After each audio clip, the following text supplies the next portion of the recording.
నేను ఈరోజు చెప్పబోయే కథ ఒక అమ్మాయి గురించి. తన పేరు ఐశ్వర్య. తను ఒక అనాథ.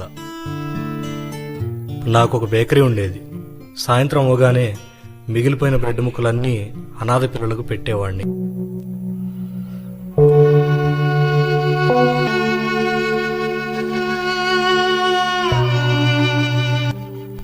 అందరూ పెద్ద పెద్ద ముక్కలు తీసుకెళ్ళిపోయారు. మళ్ళీ నాకు చిన్న ముక్కే దొరికింది. అంకుల్, మాలాంటి పేద పిల్లలకి రోజు తినడానికి ఏదో ఒకటి పెడుతున్నారు కదా, థ్యాంక్స్ అంకుల్. పెద్ద పెద్ద ముక్కలు పట్టుకెళ్ళినా కనీసం ఒక్కడు కూడా థ్యాంక్స్ చెప్పలేదే. చిన్న ముక్క దొరికిన అమ్మాయి థ్యాంక్స్ చెప్తుందే. ఇది నిజంగా ఆమె మనసేనా? ఏమో చూద్దాం.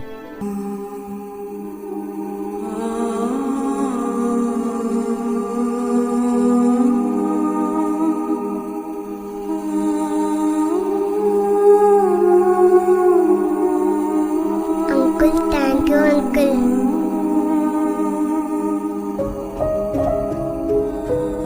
ఇదేంటి గోల్డ్ రింగ్ లాగా ఉంది? పొరపాటున వచ్చిందేమో. అంకుల్కి ఇచ్చేద్దాం. అంకుల్, పొరపాటున మీరు ఇచ్చిన బండ్లో ఈ గోల్డ్ రింగ్ వచ్చింది అంకుల్.